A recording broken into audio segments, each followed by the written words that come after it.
Welcome back to another Wisco Fanatics Tuesday evening. Today we are wrapping up the 2025 Packers season. Kind of feels like it flew by the way that it went. The Packers' first season with Micah Parsons. We got year 3 of Jordan Love. Lots of high points, lots of low points. We're going to go through.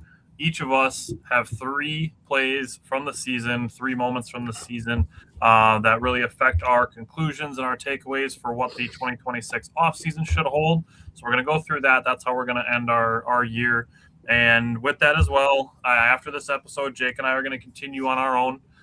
This is going to be Simon and Bryant's last show with us, and we have to say we can't thank Simon and Bryant enough for them taking the time and the effort to be part of our show for the last 3 seasons. This is something that Jake and I discussed for a long time before making the decision on it, because we wanted to make sure that we were thinking it through as thoroughly as possible. But going forward, it'll be just back to Jake and I getting kind of back into the spirit of the show, the way that we started it, and that's just kind of how we're going to go forward. But we're going to do this with Simon and Bryant, and we're going to have a great show. So we're going to hit the intro, and we'll get going. Welcome to another episode of the Wisco Fanatics Show, where we cover the Packers, Bucks, Brewers, and Badgers basketball and football teams from an optimistic and realistic perspective.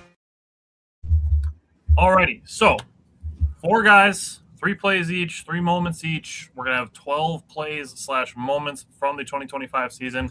Each of us have one that includes a playoff game moment as well. So with that, those are all going to be at the end. These are all going to go chronologically through how the season went. So with that, we're going to start with week 1 and Micah Parsons' first sack.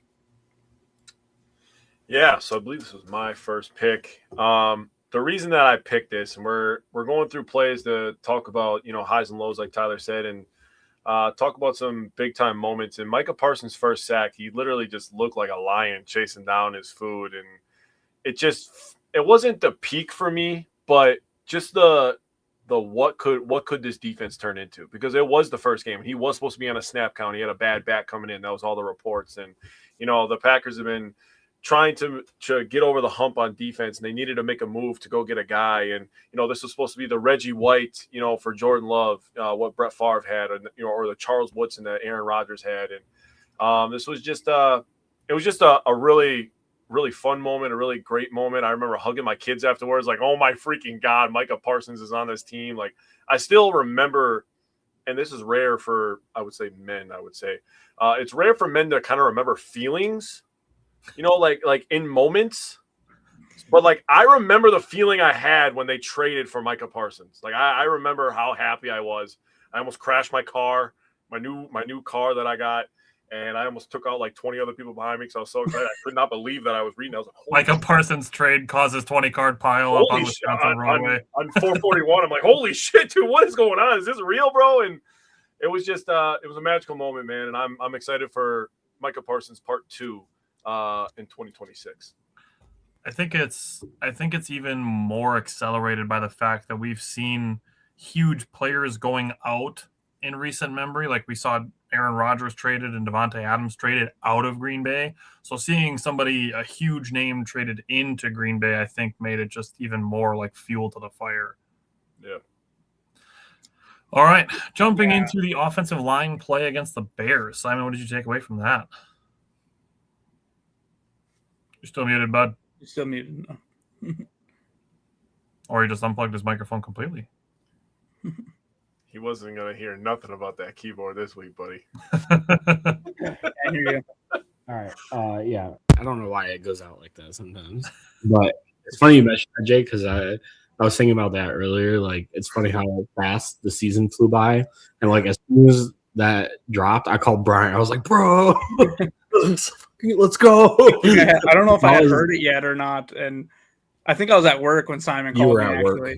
And I think it was a longer day, or I was having a longer day that day or whatever. And I was like, I couldn't focus the rest of the day. Like, I didn't even care what we gave up. Like, did not care. Yep. So it was a good day. Yeah. So I meant to do this as like a sandwich thing where I say something good and then we go to something bad and then say something good again, but it's fine. We'll start with a little light. This is like the point, and this was game 3 of the season. And this was like, I was like, oh man, like this was the point when like all I remember from that game was that Myles Garrett like chasing after Jordan Love, and Rasheed Walker was like, run, Jordan, run. Yeah. And that was like, and Zach Tom went down that game too. And that was just like the moment where I was like, man, our offensive line is just like not going to be as good this year as we kind of expected from like the past 7 or 8 years, ever since like Rodgers like 2011-ish season, where our leading rusher had like 360 yards or something. But that was kind of the point where I'm like, man, this team's we're gonna invest in the offensive line in some capacity in this offseason, because of where we're at with like maybe some comp pick stuff, with our free agents that we probably expect. Like, I don't expect us to pay a bunch of money for like incoming guys. Like, we're not going to get another Banks contract incoming. But I do expect us to address it in the draft in some capacity. I wouldn't be surprised if we use 2 of our, what do we got? Probably 8 picks with the comp picks from last year from Eric Wilson and Josh Myers that we're projected to get. I expect at least 2 of those to be used on offensive line, and probably a higher one that we have, like a 3rd or a 4th round. Yeah, I can't remember what we're projected to get for comp picks, but I remember after like that game, and I think we identified pretty early in the season that's like, if we don't get the job done, obviously the injuries we'll talk about later had a huge part in it, but I think that was like, if everything goes well, the one thing that like I feel like could not stop or would stop us from getting over the edge was the offensive line play, the inconsistent offensive line play. Looking it up right now, looks like the Packers are projected to receive 2 7th rounders for Eric Wilson and Josh Myers. Yep. So they'll have, I think, like you said, 8 picks is where we're going to be. As your boy Case said, yes, sir, Packers, we're going to win the Super Bowl next year. Love that energy. Steve said Jacobs didn't get good run blocking. If he just gets moderate blocking, he can be so good. I think he's got to be healthy too, is another part of it. So I don't know what's good. What? Welcome to the show. Okay. Jerome, my boy, what's going on? Okay. I had to. I'm sorry.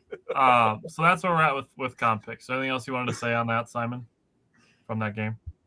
No, that was pretty much it. All right. Jumping into Jordan Love's 20 straight completions. That was me, I believe, right? Yes. Yeah, so Jordan Love just absolutely going sicko mode, freaking completing 20 straight passes. I was like, holy crap. You didn't even realize it live when you're watching it, right? He's just taking what the defense is giving him. Obviously, he had the one pass to Tucker Kraft, which maybe could have been an incompletion, but Tucker Kraft is a freaking beast. And then he just runs it over 5,000 people and goes for 60 yards or whatever. He went for a 48 or whatever on that play. But that was really the only one where it's kind of like a 50-50 ball. But everything else, dude, he was in total command, making the checks at the line, seeing what the defense is doing, just taking what they're giving him. And he just looked like the man. And that was the point where everybody that questioned Jordan Love being the quarterback of the future, which should have ended a long time ago. But that was the real point where it's like, maybe don't say that because you're going to look like an idiot. I mean, 20 straight completions is not by accident. I mean, I'm just going to say it. There's games where Caleb Williams makes plays and he didn't have 20 completions in the game, bro. I bet he had less than 20 completions in a majority of the games this year. I would have to know. That's interesting. I want to look that up now. I just thought of that just randomly. I don't know why, but just 20 straight completions is just nasty, dude. It's sick. He was in total command. He looked so comfortable. Like if the line is better next year, which it needs to be, I don't understand why we're not firing coaches right now, but that's besides the point. Jordan Love and Josh Jacobs and all those guys, the offense is going to be just fine. It's not the offense's fault that we lost, in my opinion.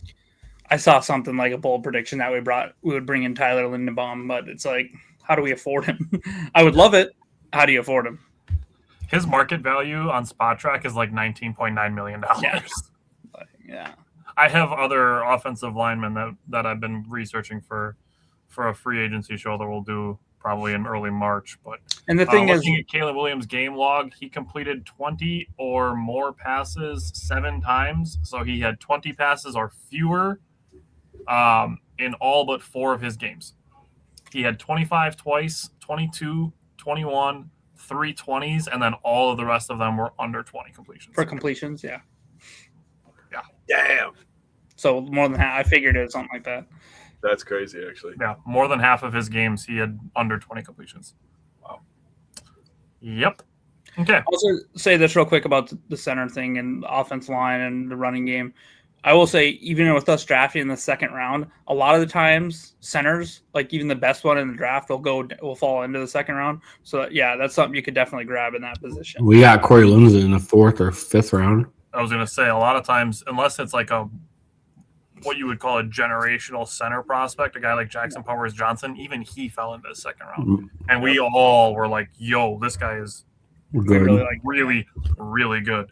And he was still a second round pick. So we all like Creed Humphrey too. I think he was a second round pick.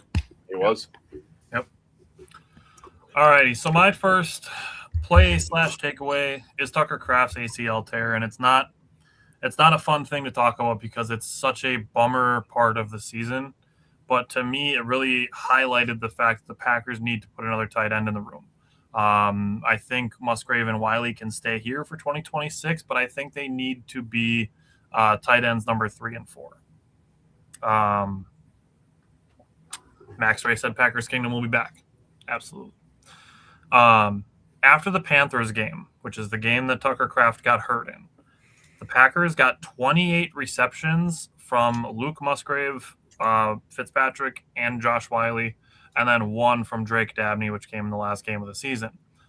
Those 28 receptions went for 258 yards and 1 touchdown, which was scored by Josh Wiley. And then 3 receptions for 22 yards and no touchdowns in the playoffs, which includes Darian Kennard, his catch for 6 yards. Damn. So looking at it in 10 games from the Packers tight end room as a collective, the Packers had 31 receptions for 280 yards and 1 touchdown. Tucker Kraft in 7.5 games had 32 receptions, 1 more than the rest of the tight end room in 2.5 fewer games for 480 yards. That's more than 200 more and 6 touchdowns. And he still, in 7.5 games, finished as the Packers' 3rd leading receiver. I'd make a bet that his yak was close to the total tight end room in those 10 games. I bet it would be more. Yeah. I bet it's more. Yeah, I bet his yak is probably close to the tight end room's total. Yeah. I will say that. 2 things. 1, Tucker Kraft's a monster. 2, we need another guy in that room. Yeah. And actually, if you look at the tight end free agents coming into 2026, there's actually some intriguing ones that I would be interested in, like Cade Otton from Tampa, something like that would be a good one. Or, that's a little more affordable. Actually, Dallas Goedert's going to be a free agent, stuff like that. He was a good receiving tight end. So there's going to be quite a few on the list. There's some guys too that we liked coming out of the draft because that's what we're getting now. We've done so Isaiah much Likely, draft. but I don't think he's I don't think we'll be able to afford that. But He's going to New York, dude. He's going to follow Harbaugh. Him and Theo Johnson would be a good duo. But with that, Daniel Bellinger is a guy who could become available because the Giants probably won't hold on to him. Tyler Higbee is another super cheap option that would be available. I mean, there's some guys out there that I think the Packers could take a shot on. Noah Fant, even. Yeah, maybe.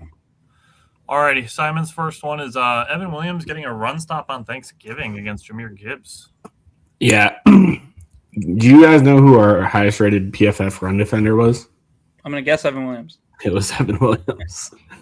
And I think during Thanksgiving you really saw it. I think he made 3 or 4 really good plays at the line of scrimmage in the run game versus Detroit.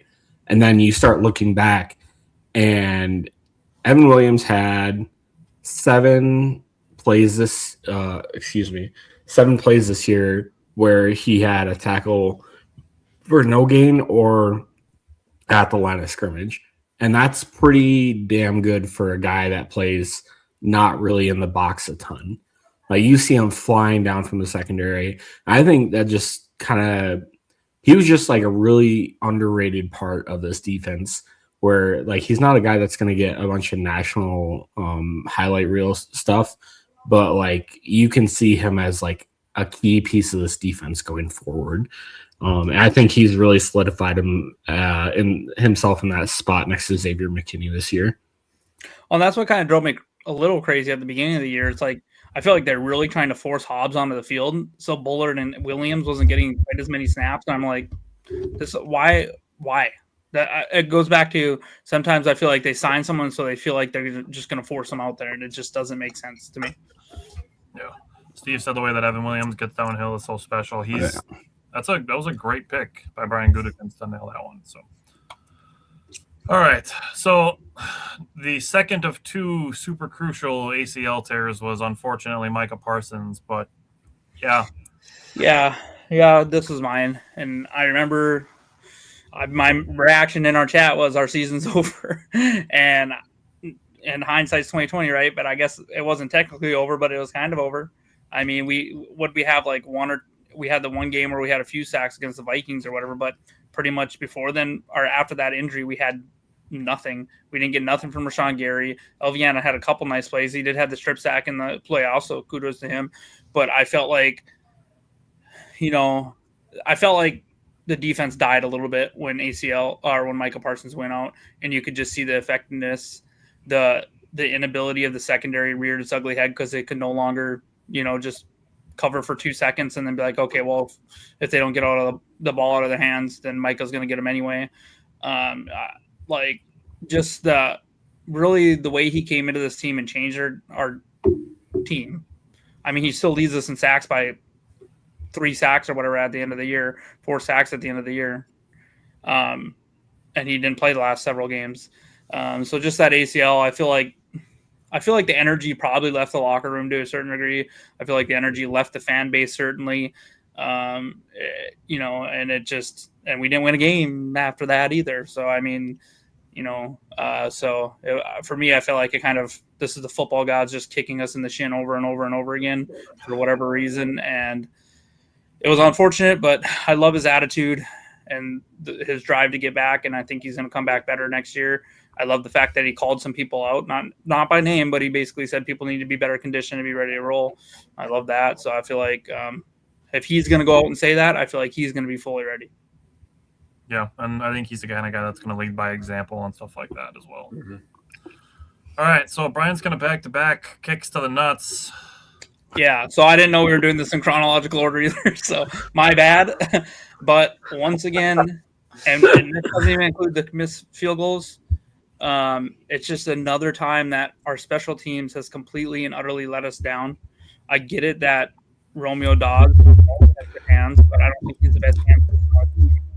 And then if you go back and watch that, you've seen a couple high-valued players for our team, Xavier McKinney, one of them, just standing there and watching it unfold, not even sticking their nose and jumping into the pile. And it was just like, I felt like that once again, they felt like they're just falling apart. Or maybe they felt like, oh, we got this wall onside cover. And it's just unfortunate. Another complete special teams blunder. And I do not.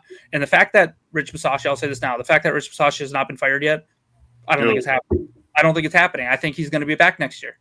And we're just going to – this is where the one thing I said about Matt LaFleur is if he's just going to keep – I think I said it to you guys. Obviously, it's our first show since it happened. But I said if Matt LaFleur is just going to keep Rich Bisaccia and no one's going to be held accountable for anything, get rid of him. Because this is just, to me, what else does Rich Bisaccia need to do?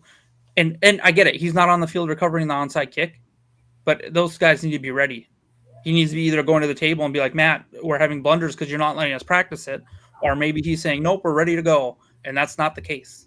So something needs to change. It's not like that's the only issue the Packers have on special teams. Yeah. Like they had issues with missed kicks. They had issue with hurt kickers and then rushing a hurt kicker back and then being like nonstop, averaging like 11 yards per punt return, which was like last in the league by like a lot. No, it was like 5, dude. It was like 6 or 5 or 6. That was just throwing out a random number, but I know they were last by a lot. Oh, and then how about, Keyshawn Nixon, we're not allowing him return kicks all season long. All of a sudden, we throw him out there for the playoff game. And Josh Jacobs. And Josh Jacobs asked for that. To be fair, that worked out pretty good. Well, he fumbled, but we got lucky. Yeah, outside the fumble, but it was a pretty good return. But for me, it's like, why not have Keyshawn Nixon returning kicks? Maybe he breaks one in the Browns game or the Carolina game or something that flips the game in our favor. And now all of a sudden that game against Chicago is in Green Bay.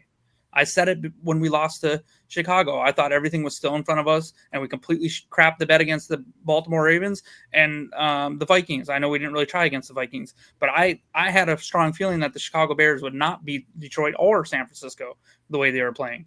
And I felt like we just cashed it in. We're in the playoffs, and we could have had that game in Green Bay. Like, we need to be ready to play those games. Yep. So one thing that did come from that Ravens game that I thought was a positive was Lucas Van Ness's play, especially against the run. So there's a possession right after Malik Willis gets knocked out of this game. The Packers went into this game with Malik Willis starting for Jordan Love, who was in the concussion protocol. Malik Willis then gets knocked out of this game as well, and Clayton Tune comes in, and his first pass attempt goes through Bo Melton's hands and for an interception. And it's like, dude, his first pass attempt is going to be a drop that leads to a pick. And what happened after that, there was a 4-play sequence, and 3 of them were run stops by Lucas Van Ness. 3 out of 4 plays, he made run stops. Those 3 plays, the Ravens gained 7 total yards. So great job by Lucas Van Ness on those. He had 5 run stops in that game. He had 2 in the wild card game while generating 3 and 4 pressures in those 2 games. And then had a strip sack in the playoffs like Brian kind of touched on a little bit. He graded a 68.2 in run defense, which PFF grades, grain of salt, we will always say that. 60 is their average. So for him to grade 68.2, that's a pretty solid above average grade. Compared to his 44.8 run defense grade last year, that is a massive improvement. He finished with 15 run stops and 117 snaps. That puts him at a 12.8 run stop percentage, which is one of the better guys on the team. In my mind, he should be in line for a big role in 2026. Absolutely. All right, so now we're going to jump into playoff games, and we're each going to have a takeaway from the playoff game, starting with Christian Watson's touchdown. Yeah, so Christian Watson, he's a guy that is so polarizing with this fan base. Almost, by the way. He really shouldn't be, but he really is. First of all, anybody who could survive his dad and make it to the NFL, double win for him. Double win for him. Just going to throw that out there.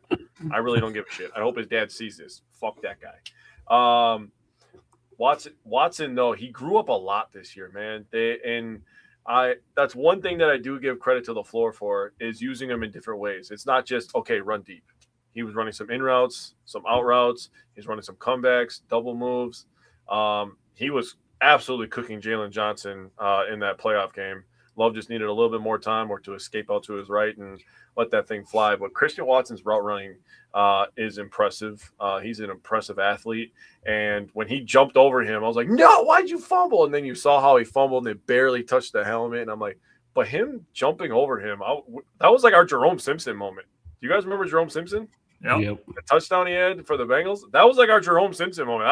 That was incredible. But he's 6'4", 6'5" doing that shit. That's insane. But he definitely needs a larger role.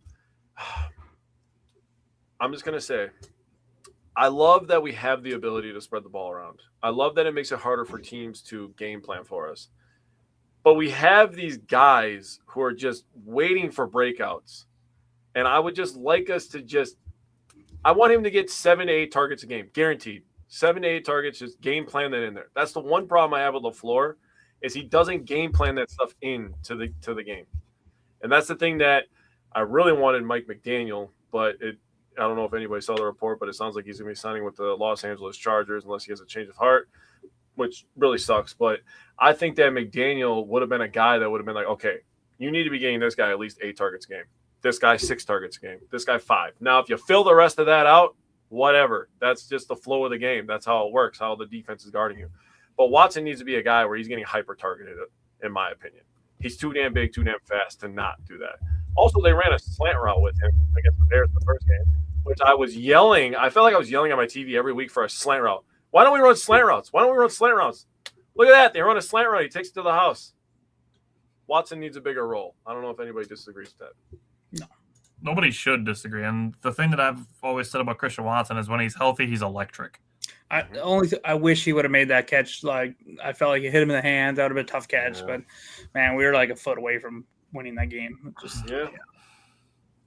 You say the same thing about Jaden Reed. So yeah, I would say that's where we're going. We're going on to Jaden Reed's touchdown. Yep. This was just, first of all, it's good to have like Jaden Reed back. I think he started off kind of slow-ish out of the gate after his injury.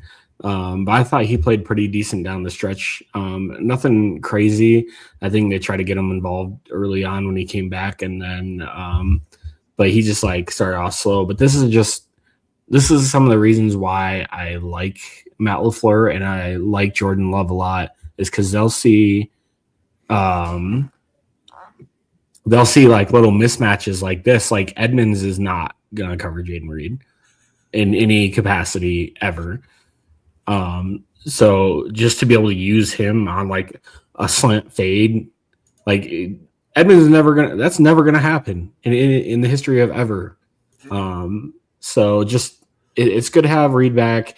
It'll be good to have him healthy going into next season, presumably, and then it'll be good to be able to create those mismatches in the slot. And I think that's going to be a huge part of next year. I think Jaden Reed's going to play really well next year. He'll have a huge part in this offense. I can't wait because we didn't get to see it at all. We didn't get to see Tucker Kraft, Jaden Reed, and Christian Watson on the field together. And Matthew Golden, and presumably Matthew Golden going into his second year, and more than likely Romeo Doubs gone. I think we're going to have a really good group of pass catchers next year. I think we're going to talk about that a little bit more tonight yet. And Wicks, too. Don't even know we'll be back, too. Williams is going to be as a wide receiver. And Williams. That's a total question mark. He could just – that guy could be the best freaking slot wide receiver we ever seen in our lives. We just don't even know right now. So It's exciting. So I have the one defensive takeaway from the playoff game before we get into one last offensive play. And for me, something that jumped off the page was the two wide receiver handoffs that the Bears tried. They tried one to Luther Burden on the Bears' first drive. On their first drive, they had a 1st and 10. They tried a handoff to Luther Burden, and Kingsley Enagbare was all over it. And it was a 4-yard loss. The Bears did eventually move the chains on that set of downs, but they did ultimately settle for a field goal on that drive. Then the Bears' first possession of the third quarter, they had a 2nd and 9 at the Packers' 11-yard line in the red zone. They tried a handoff to DJ Moore, and Quay Walker blew it up for a 5-yard loss. That set up a 3rd and 14 incompletion, a field goal, and a red zone stop for the Packers defense. Now, why I bring up these two plays and what I think it means for the 2026 season is that the Packers were able to handle a lot of wrinkles. Like the Bears tried a shit ton of trick plays against the Packers in all 3 games, and the Packers didn't fall for any of them. And I feel that looking at the Packers this year and last year under Jeff Hafley, the Packers handled rushing quarterbacks pretty well for the most part also. With that, I want the Packers to be able to handle an entire run game well. I feel like that's something I haven't seen in my lifetime, is the Packers have a really good rushing defense. Like we've seen them have great pass rushers. We've seen them have electric guys in the secondary. But I feel like we haven't just had a team where like, God damn, nobody can run on the Packers like the Saints have had. Obviously, they went on a generational run of not allowing a 100-yard rusher for like 17 years, it felt like. But just to be able to defend the run as a team better and be able to blow up more of those rushing plays, just regular ones, and not only blow up the trick ones, which is great to do. But according to StatMuse, the Packers ranked 22nd in the NFL in tackles for loss in the regular season. They had 72. They ranked 11th in yards per rush attempt at 4.2. So they were decent at stopping the run, but they just couldn't ever get it behind the line of scrimmage, get teams behind the sticks, make them into the second long, third and long situations. Now, looking at the number one team, it's not a really big shocker that it was the Cleveland Browns. But the number is shocking. And the number is 117. Jesus Christ. So you're talking about a 45 tackle for loss difference. You're talking that's almost 3 tackles for loss per game difference between the Packers and the top team in the NFL. I'm not saying the Packers need to be number 1 in tackles for loss in a season, but there is a large gap to close, and I'd like to see the Packers close that gap and be one of the better tackle for loss teams against the run in 2026. I mean, their defensive line is nasty too. Their defense line is insane, and looking at free agents, I want a piece or two of it. Yeah. Alrighty. So the last play that we'll discuss for 2025 is going to be Matthew Golden's one and only touchdown. Yeah, I mean, hell of a play. He showed his talents right there. He showed the explosion and then his balance after he gets hit to stay on his feet and then just to finish the play. For me, it's kind of twofold, right? For me, it shows he should have been more involved earlier in the year. He didn't just learn that and just do that in the first week of the playoffs, right? He's had that skill set. He just had been underutilized because, once again, I feel like we kind of have blind allegiance to certain players that we want to give so many snaps to and all this. But bygones be bygones. This year's over. He showed what he can do. And even aside from that, he made several big catches in that game against the Bears. I think he had a 4th down conversion, if I remember right, and some on the sidelines and some other tough plays. All right, Bobby. Anyways, so that being said, I think going forward next year, like with him, Jaden Reed, and Christian Watson, those 3, not including Tucker Kraft, but those 3, if they stay healthy, should be 80 to 90% of the wide receiver targets. Like, honestly, I get it. Dontavian Wicks is a fine piece, and maybe we can see what Savion Williams can do as a gadget guy. But honestly, at this point, I push Savion Williams in front of in front of Wicks. We know what we have in Wicks. He's a good player, but he just can't stay that consistently. And I said earlier in the season, I think we looked at if we can get a 5th or 6th round pick for Wicks, I think you take it just to replenish what you spent on him. And we're going to need the picks this year. And we have those 3 guys. It's nice to have 4, but if we start the season off and all of a sudden Golden is still 4th on the depth chart, I'm going to be frustrated because, I want to see him out there. I feel like Wicks they could package with one of their picks to move up around. Like if there's a guy that really likes and he wants to move up 10 picks in the 3rd round, and you give our 3rd Wicks and a 7th, one of the conditionals to move up. I think that's something that could be done. Yeah. So, really, I just want to see. I feel like Golden showed what he could do. I feel like he showed his explosion. He showed he has sure hands. Honestly, I think he probably had built the best hands with him and between him and Christian Watson on the entire year. I think Golden had the one bad game where he had like 2 drops, and I think he's probably just kind of honestly, I think he was probably not concentrating very much because he just wasn't getting involved that much. But I'm really excited to see what he can do this next year, and all these people that want to write him off because he had a low key rookie season, go ahead and do so. You did it to other players like Jordy Nelson and Devontae Adams, so go ahead and do it to Golden, and we'll see where it goes. Go look up Javon Walker's rookie season. Yeah. I brought them Randall Cobb, our Donald Driver, and all these other people. Not to dig too far into it, but if we got rid of Wicks, even still, I like Will Shepherd a little bit. Yeah, I liked Will Shepherd. He was an underrated guy in college football, and he was coming into the draft that I liked. That's a good call, Simon. I like that. And there's a very high chance we'll take a 5th or 6th rounder wide receiver again. Oh yeah, I'll take a flyer on a guy for sure. Yep. Alrighty, so moving on from the season, kind of looking more into the offseason, just getting some thoughts on the Packers coaching staff from Simon and Bryant before we get to a bigger section with that. Looking at it, the Packers reportedly extending Matt LaFleur. Coaches' salaries don't have to be made public, so we're not going to know how much he's getting paid. But it's rumored to be a 5-year extension. There's also rumors that Brian Gutekunst is getting an extension. Those things I'm fine with. I think with Gutekunst, you look at some of the disciples that he's put into GM-ship around the league. I think there's like 7 guys now that are either GMs or assistant GMs in the NFL, one of them being John Eric Sullivan, who is absolutely deserving of a GM job. So we're super happy for him to get a job in Miami.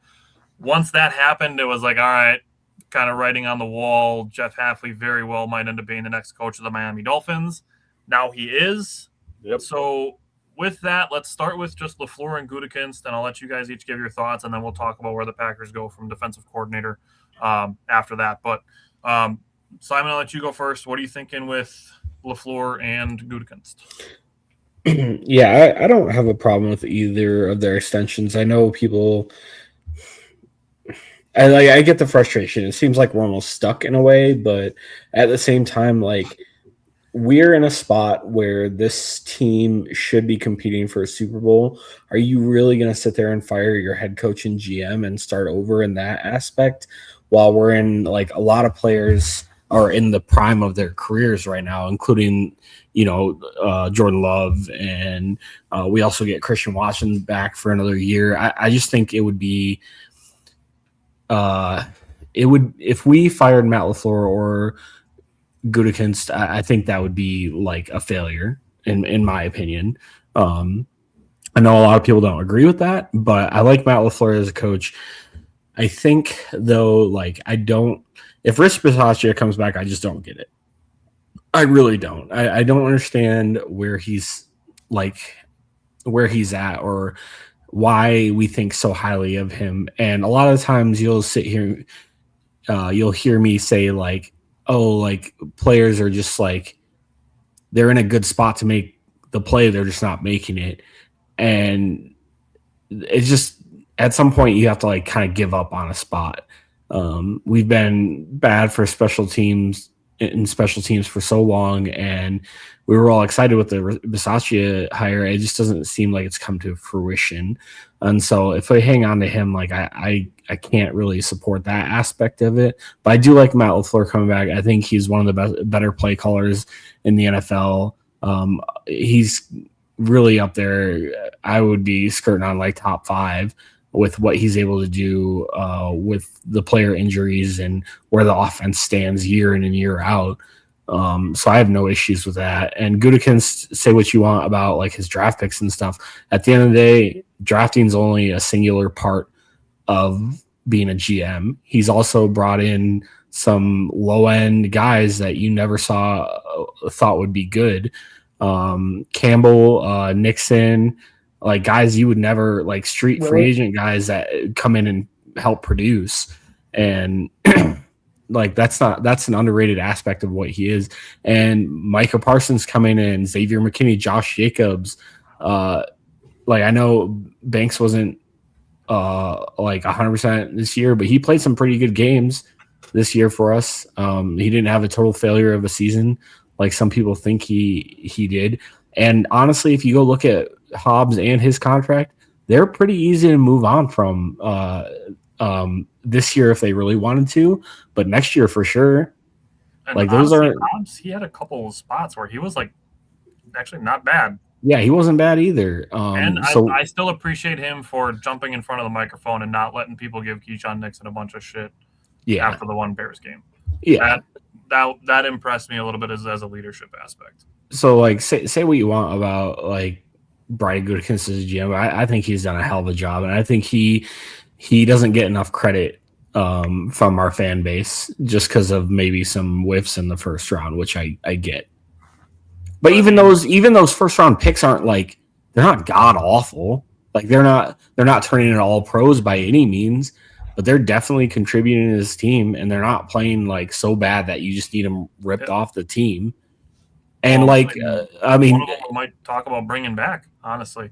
Yeah, and going into next year, I mean, if we presumably lose Rasheed Walker, I think Jordan Morgan showed way more at tackle in his snaps than he did playing right guard. I think that was all about getting him on the field and getting him just plays in general. I think put it this way, I think if Zach Tom's healthy at right tackle and they see how awful Rasheed Walker was playing in that game, playoff game, and they bench him and put Jordan Morgan on left tackle, we might win that game in the second half. I fully agree with you. When you add in the penalties, I don't disagree. Yeah. Fully agree. And Gutekunst, and he just looks towards what the future could hold, and he puts he always makes it so there's never a guy, there's never really like a rookie in a spot where we do really bad, if that makes sense. Not like drafting starters, basically. Yeah, that's more or less what I'm saying. Yeah. And I think as many times as people want to be like, oh, he missed on this pick, he missed on that pick, 2 picks later was JSN, and we have LVN. And it's like, okay, sure. But we also had 4 wide receivers already on the roster that were picked the year before. And we needed an edge rusher. And that's the thing. Dude. And the thing that people I see say a lot is, oh, they picked Jordan Morgan over Cooper DeJean and all these guys. Javon Bullard. Go back and redo that draft, you know how many of the Packers picks would be first rounders? Yeah. Like 4. Yeah. Because Edgerrin Cooper easily would have been a first rounder. Javon Bullard would have been a first rounder. Evan Williams would be a first rounder if you redid that draft. So there's at least 3 guys that would have been first rounders in that draft if you redrafted it. Yeah. That Gutekunst got in the 2nd, 3rd, and 4th rounds. Mm-hmm. So, I don't have any problems with Gutekunst. I'm like, you brought up the free agents. I mean, getting Xavier McKinney and Josh Jacobs in the same offseason, that was awesome. Elite. And now we talked about the trades too. Sending out Aaron Rodgers, sending out Devontae Adams. That's probably 2 of the hardest transactions that would have ever had to have been made in Packers history. Like right up there with trading Brett Favre. Yep. Like that's some of the hardest decisions to make in franchise history. You're talking about. And he did them pretty gracefully, I would say. Yeah. So, Bryant, how do you feel about Matt LaFleur and Brian Gutekunst? Yeah, Goody. I mean, I feel good about keeping Goody. I don't think he was going anywhere. I think he's done fine. I think he's done a good job. We can, like you guys, we just talked about the first round picks hasn't been ballpark or home runs. The LVN when it's like number 9 overall, you'd like to see a lot more impact, I would say. But if you go look at that draft, I bet you, without even knowing who was drafted in that draft, I bet there was someone picked before LVN in that draft that probably has not panned out. I'm not going to go back and look at it. You guys can if you want. Maybe I'm totally wrong. But I would say there's not someone that, there's probably someone that's playing on par as LVN that was drafted before him. With Matt LaFleur, I'm fine with this. He's a good coach. He's a good play caller. But for me, it's just sometimes he does not have that step on the throat, kill him mentality. And I feel like that's what's happening with Rich Bisaccia. He's like, go in there and tell the dude he's fired. Like, I don't understand how we can continue to have one aspect of our team completely fail us. It's insane to me. So, maybe they plan on moving on from him, but why wouldn't they have already? You know what I mean? And then sometimes I'll say his play calling is a little predictable or stale.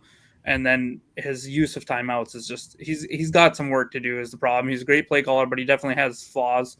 I wish he would give up play calling a little bit. If he could have given it up and got Mike McDaniel, I would have loved that. But we'll see who he hires as a DC. The one I really want is Raheem Morris. They're not bringing him in for interviews, so we'll see what happens.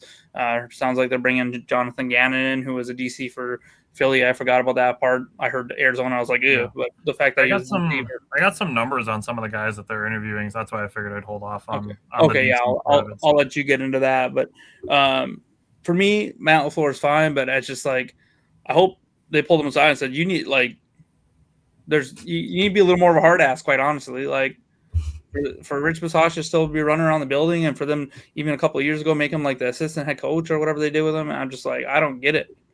Like, what kind of blackmail does he have on Matt LaFleur at this point? Maybe he does LaFleur's eyebrows. I don't understand why he's there still.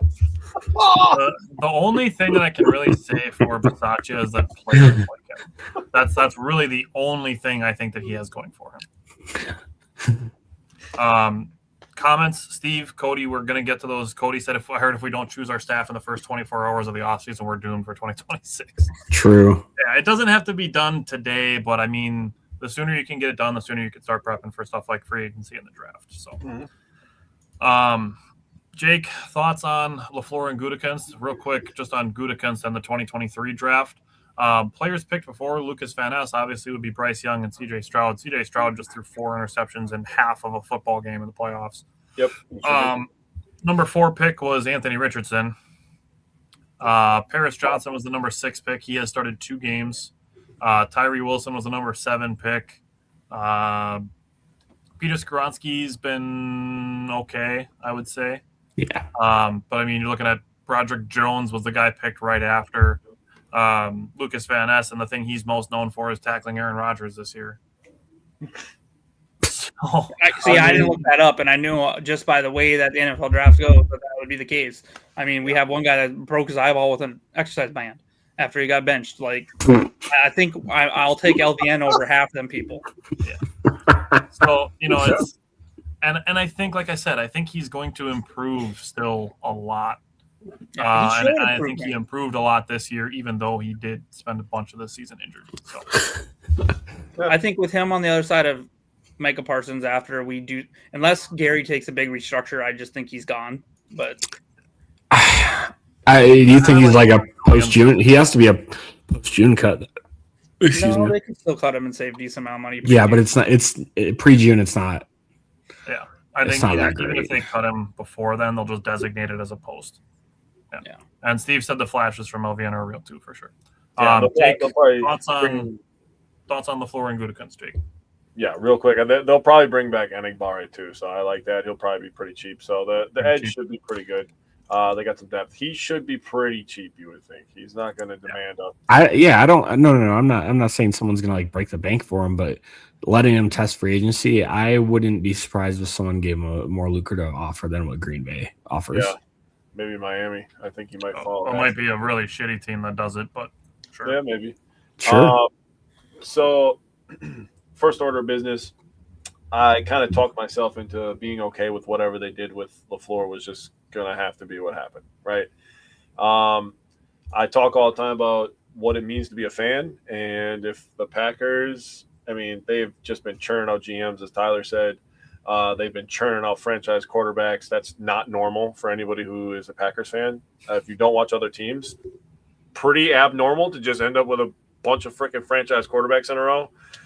Just ask the Bears. They still don't have one. I don't believe that Caleb Williams is actually a franchise quarterback. I think he's a flash in the pan. We saw that from Justin Fields. We saw it from Trubisky. It is what it is. They overrate their quarterbacks in Chicago. But the real main problem that I have is the Bisaccia thing. And it's not just Bisaccia, because Simon brought it up, and I was like, oh, yes, dude, he's going to bring up some numbers. But I brought the numbers because I wanted to see. Special teams has been a problem. I only did the last 20 years, by the way. How many times do you think they finished top 10 in special teams since 2005? Once. Twice. What do you say, Bryant? What was the question? Sorry. How many times do you think they finished top 10 in special teams rankings since 2005? 0. One time. Let's go. They finished 7th in special teams. How many times do you think they finished 32nd since 2005? 4. Take a guess. I'll take 6. 5. They finished dead last 5 freaking times. 0? They have also finished 31st in 2009, 29th in 2010, 29th in 2016, 26th in 2019, 29th in 2020, 29th in 2003, 29th in 2024. They suck at special teams. Look at the freaking Seahawks, dude. They made a trade for Shaheed. The guy freaking starts the game with a bang. He scored more points on the opening kickoff than the 49ers did in 60 minutes. Oof. Look at the Indiana Hoosiers. Their special teams, they rush 3 people. And because they look at film and with how those Australian punters go to the right, they understood that you can rush this way and block a punt. Absolutely game-changing play. Special teams needs to be a weapon. And then the fact that they have Bisaccia as the assistant head coach, and you hear us all the time bitching about LaFleur's 2-minute offense, late game management with his timeouts. I'm freaking sick and tired of this, Grandpa. Wait, where did we finish this year? My building. 29th, I think he said. Freaking in 2024. No, 18. We finished 18th this year.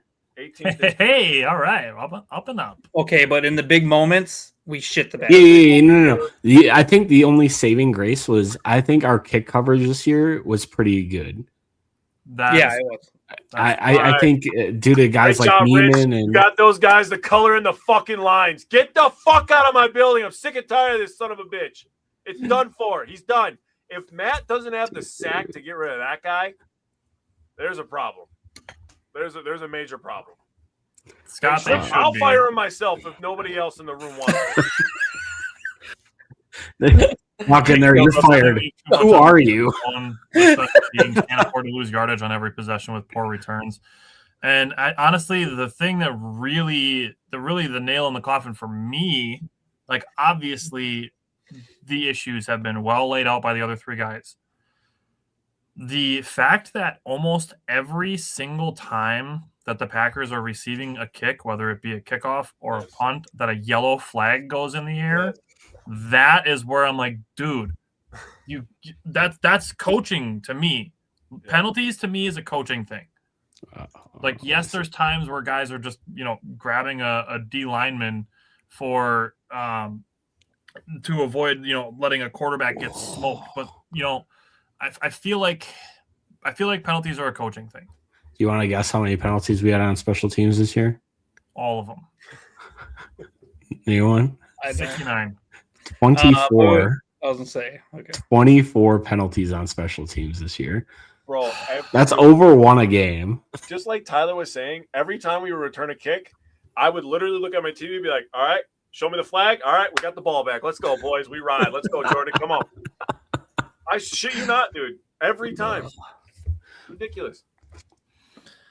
Yeah, and we'll see how Hafley does as a head coach. I mean, best of luck to him, and we can use that as a transition to the defensive coordinator position. So, Brian Flores, we'd need permission to interview him. That would be a slam dunk hire for me. I mean, I talked about the Packers being 22nd in tackle for losses. The number 2 team was Minnesota. So I would love a piece of Brian Flores in the Packers defense. Raheem Morris, Sean McDermott, who was fired by the Bills. Jim Leonard, Al Harris, names like that. I'll go into Christian Parker, Durante Jones, and Jonathan Gannon because I brought actual numbers on those 3 guys because the Packers are actually officially interviewing those 3.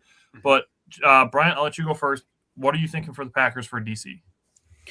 Yeah, I like the 3 names that they brought in. I think. Oh my God! Why am I drawing a blank? He's on our team right now. Came from New England's DC. Covington. I think he'll have a chance too. We'll see if Jeff wants to pull him with him or not. Covington, if he was an understudy of Jeff, so maybe he stays and he becomes a new DC and gets a shot. We could just be doing our due diligence right now and bringing people in. But honestly, Raheem Morris would be my that's who I want. I've seen people saying, go get Brian Flores. It's like, why would he leave Minnesota? He's a free come agent. Do the same job with us. He's a free agent. He's a free agent. He does not have a contract. He is unemployed by the Minnesota Vikings. I don't. Okay. But here's my thing is we'd have to give him something more than what I don't see him.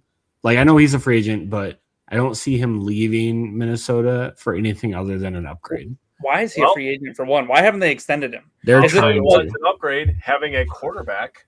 That's a pretty good upgrade. I'll just say that. Okay, well, I changed my mind. I did not know that. I don't know how I didn't know that. Go get Brian Flores. Yeah, that too. I get it. What I would say, he's being blackballed by. Try to entice him. Yeah. Obviously, the Packers' long-term approach is a much better prognosis than what the Vikings are dealing with. To Jake's point, just quarterback in general. Yep. But what I would say is we all just spent 5 minutes talking about firing Rich Bisaccia. If you want to give him the title of associate head coach as well as defensive coordinator, in a better situation, I think that's an option. But yes, Cody Flores does want to explore options, and I do think he's very, very likely to get a head coaching job, in my opinion. Yeah, and we'll see because who's better to put him in a position where we give him associate head coach or something while he's in the middle of suing the NFL than a team that doesn't have an NFL owner? You know what I mean? So you can't tell me that that's not having it. You can't have one of the better defenses for years, still not have that bad of a team in Miami and not get it another chance where you have people like Fisher continue to get hired finally out of the league, 8-8 was him every year. So Brian Flores, there's obviously something going on in the NFL sphere of that while he's suing the NFL essentially. But if he's going to take a DC job, we should absolutely have him on the phone and hope maybe we've had that conversation. He's like, no, that's not what I want to do, but we'll see what happens. If he's not taking a head coaching position, the Packers should be the number one defensive coordinator position that is trying to get him. Yeah. So I did not know that, but so thank you for that knowledge, Jake. I didn't know he was a free agent. I didn't know Minnesota would be that dumb to let that happen. That shouldn't surprise me, I guess. If Brian Flores is out the table, I'm really interested in Raheem Morris. I'm also, I think Covington, could get a shot at it too. So we'll see what happens. John Gruden is suing the NFL as well. So I don't think he'll be back in the NFL, and I think he's really enjoying what he's doing right now anyway. But, so I would like a Raheem Morris. People are saying Jim Leonard. I'm like, you're only saying that because he coached at Wisconsin. I think people are saying it too because he's getting other defensive coordinator interviews. So it's just a matter of time before he's a DC, and he's coaching a pretty damn good defensive backfield in Denver. He's pretty good. Okay, but if the story is true where he told Matt LaFleur no, why is Matt LaFleur going to go back to him? I don't know. Rexter said Matt Patricia. I don't know. That guy's been. Patricia's a pretty good coach. He's a good defensive coordinator. He's at Ohio State. I don't know why he would leave that, but yeah, he's not leaving Ohio State for a defensive coordinator position.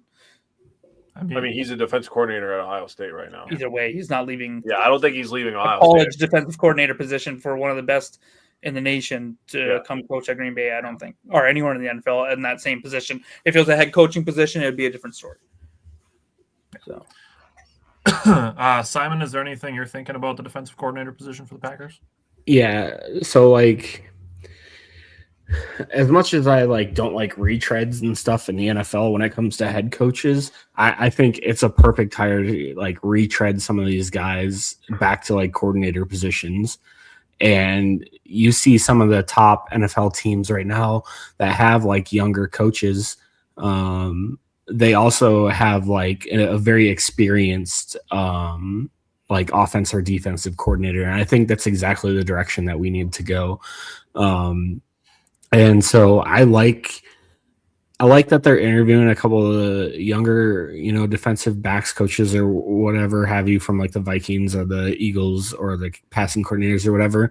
But I would love a Sean McDermott or Raheem Morris as a very experienced, you take that half of the ball. I don't want to touch it. And this is your side of the ball. You have full control over it type of guys, kind of like Jeff Hafley did. So that's kind of maybe the direction I'm leaning more towards.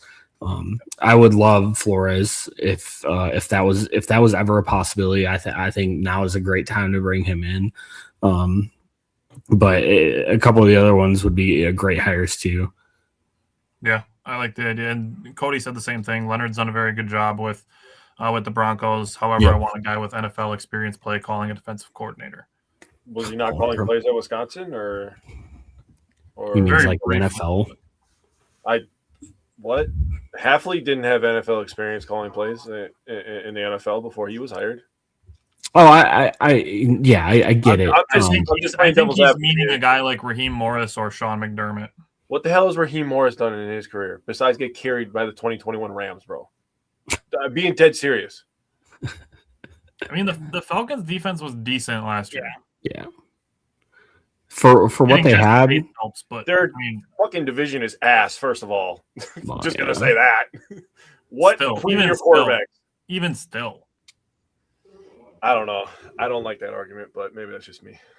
But I mean, they have good players on the defense, though, Jake. Their defensive line is good. They have AJ Terrell, Jesse Bates. They have good players on the defense. Yeah, they spent a lot of money and they were still middle tier ranking. So I don't know what that says. Whatever. I'm not a big Raheem Morris guy. It is what it is. Okay. Who are you thinking for DC? I mean, dude, this is a no-brainer, dude. You got a free agent out there, and he's one of the best defensive minds in the NFL. It's got to be Brian Flores, dude. As soon as I found out he was a free agent, I was like, Call him now. And you throw him as much money as he needs. Oh, you want 2 Brinks trucks? Yep, we'll get you 2 of those. Yep, we'll back both of them up into your driveway. Oh, you want a private jet? Get you one of those too. The problem is we're cheap when it comes to coaching. It's like one of the huge problems with Green Bay is that all these look at like Al Davis and stuff and all them, what they can do. And they're paying 6 coaches because they have a billionaire owner. Green Bay doesn't have that. So it all comes out of their pot. So we can't afford to pay these guys huge. And that's we have a pretty thick pot. Okay. But I'm serious. Like if you I don't know if you watch Justice Mosqueda's and stuff, but he's been talking about this a lot where around the NFL circle, it's like Green Bay can't really, that's why when we fired Mike McCarthy, we made LaFleur have Pettin because it sounds like apparently Green Bay didn't want to fire Pettin and have to pay his buyout. So because coaches' salaries are 100% guaranteed. So it sounds like relatively Green Bay, from what it sounds like, is kind of cheap when it comes to wanting to pay coaches and everything. So I think go ahead. That's where we've run into some problems. So what I love if they backed up and said, Matt LaFleur just got an extension. Say he gets more than Ben Johnson, who got $12 million a year. Say Matt LaFleur gets something like $14 million a year, which is still $6 million less than Harbaugh just got. Okay. Even if they go to, I would love if they went to Flores and said, here, take $8 to $10 million a year or whatever. I don't know that they would do that, but I would love it because I think he would be an awesome defensive coordinator for us, but I just don't see them doing it. To that point, I think that's even more of a reason to go get like a proven guy versus like a top assistant to one of the proven guys. So the guys that they are interviewing so far, the confirmed requests interviews are number 1, Christian Parker. That was the first one that came out. He's an Eagles assistant. He's the DB coach and the pass game coordinator for the Eagles. He's interviewing actually with the Cowboys as well for their defensive coordinator position. In his 2 seasons in Philadelphia, in his position, they ranked number 1 and number 5 in opponent completion percentage. They ranked number 3 and number 2 in opponent average passer rating, and number 6 and number 5 in opponent passing first downs per game. He was actually with Green Bay in 2019 as a defensive quality control coach, and then he coached defensive backs in Denver in 2020 and 2021. So he's been a part of some pretty good defenses and has a little bit of familiarity with Green Bay. I do think this would be a good hire for the Packers secondary, looking at a guy like Christian Parker. Another one the Packers interviewed or requested permission to interview is Durante Jones. He is the Vikings defensive back coach and pass game coordinator. We just spent 10 minutes talking about how we would all love Brian Flores and he would be our number 1 option. I think this is a way that they can get a piece of Brian Flores. And to me, this says that that's what they're looking at, is getting a piece of Brian Flores, that Brian Gutekunst believes that Flores is heading for a head coaching job and that they also would want to fill their defensive coordinator position before other teams finish their head coaching searches. So even if Flores doesn't get a head coaching job, it does still seem that he's potentially likely to stay in Minnesota if they're interviewing guys under him. That's just kind of how I feel about that. Scott said, how about Lombardi's grandson? I don't know. I don't know what he's done. I haven't really looked up any statistics. Yeah, I don't know anything about that. I'd have to look at the Saints and see what they've done under him. And then today, actually was very shortly before the show, the Packers were announced that they're going to interview Jonathan Gannon, who was let go by the Cardinals, who does have that head coaching experience like Cody was asking for. Before he was the head coach of the Cardinals, he was the Eagles defensive coordinator for 2 years in 2021 and 2022. Looking at the Eagles defense, in 2021, in total defense, they ranked 10th. In 2022, they ranked 1st. 2021, in rushing yards per game, they ranked 11th. In 2022, they ranked 16th, so they did move back a little bit there. And for what it's worth, you guys have all mentioned DeMarcus Covington. I do expect him to help the Packers get better at run defense this season. Passing yards per game. In 2021, the Eagles were 11th. In 2022, they were 1st. Points per game. In 2021, the Eagles were 19th. In 2022, they were 7th. Red zone touchdown percentage. In 2021, Jonathan Gannon's first year as DC in Philadelphia, they were 29th. Super bad. But in 2022, they jumped up to 17th. So a 12-team improvement in 1 year under Jonathan Gannon. In 2021, the Eagles ranked 28th in takeaways. In 2022, they ranked 7th. That is a big area where the Packers could use an improvement, is takeaways. And then the last one that I looked up was third down conversion percentage. In 2021, the Eagles allowed the 23rd highest. And then in 2022, they jumped up to 12th. So in the 2 years, there was a lot of improvements to that Eagles defense from 2021 to 2022. Obviously, some of that is personnel, but we just talked about Gutekunst too, and some of the impressive pieces that he's put on defense.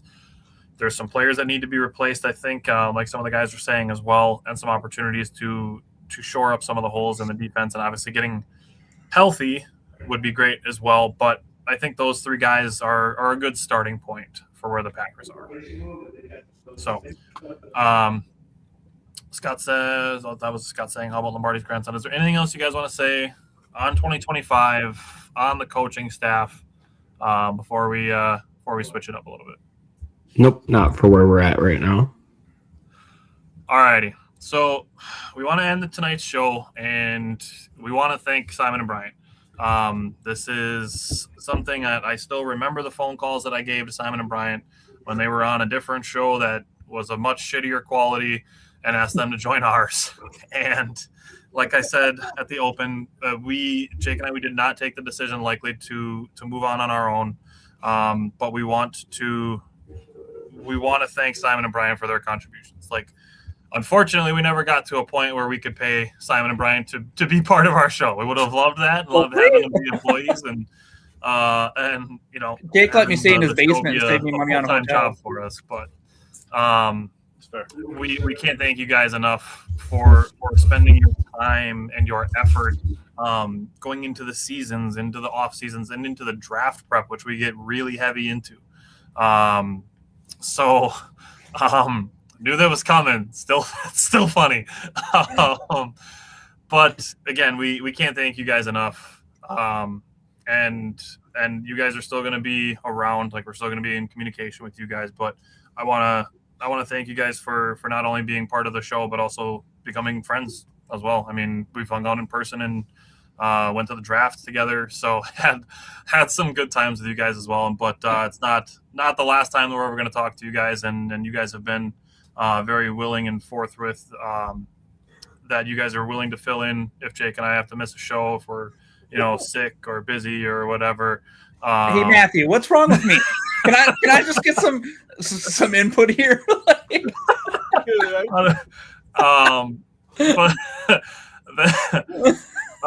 Cody said you're getting fired. Simon's getting fired because of the mustache. But I want to be as genuine as possible. I can't thank you guys enough for the time and effort you guys put in with us for the last 3 seasons. I'm trying. I'm sorry. Yeah, no, sorry. No, I appreciate it, guys, and I've had a lot of fun. It's thank you, Matthew.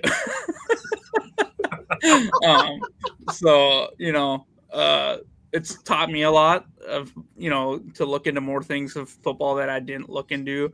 I enjoyed doing an analysis and kind of looking at stats and comparing across the league and different teams and seeing how we might be able to use it to our advantage and things like that. So it's been awesome, and I still think we we'll be around. I think it's just not as often. Yeah, this is not goodbye. This is definitely a see you later. I don't know if I'm just gonna free ball it, I guess.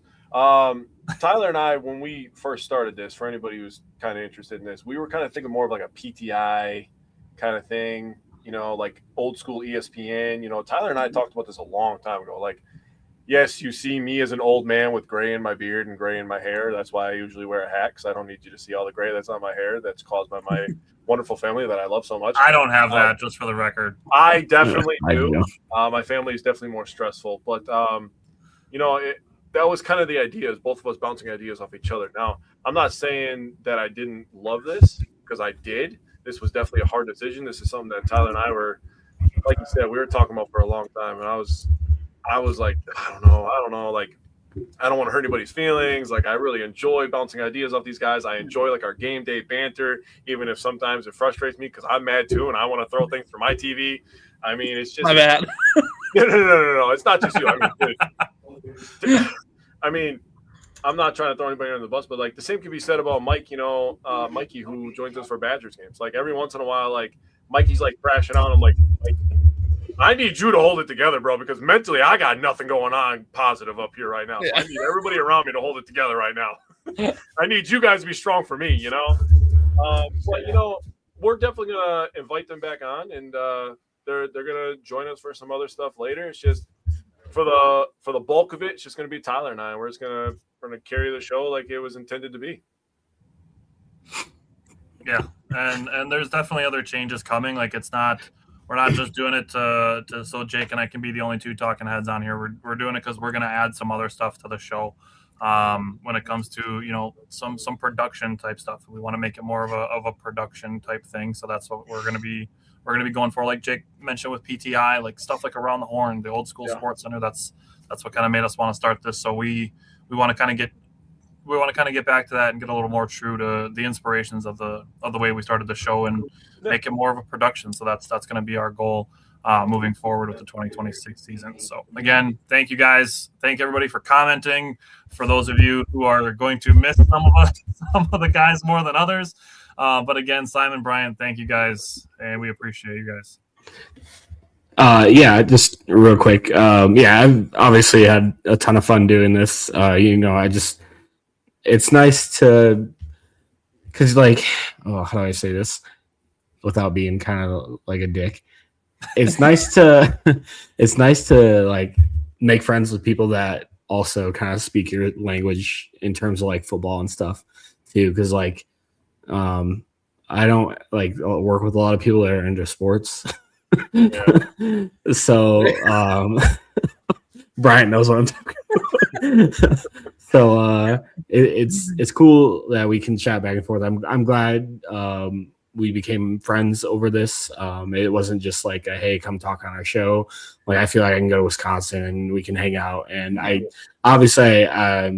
plan on making my way to Green Bay games and stuff, and I'm sure I'll see you guys there. Or if they ever host the draft again, I definitely want to go again. I would 100% do that.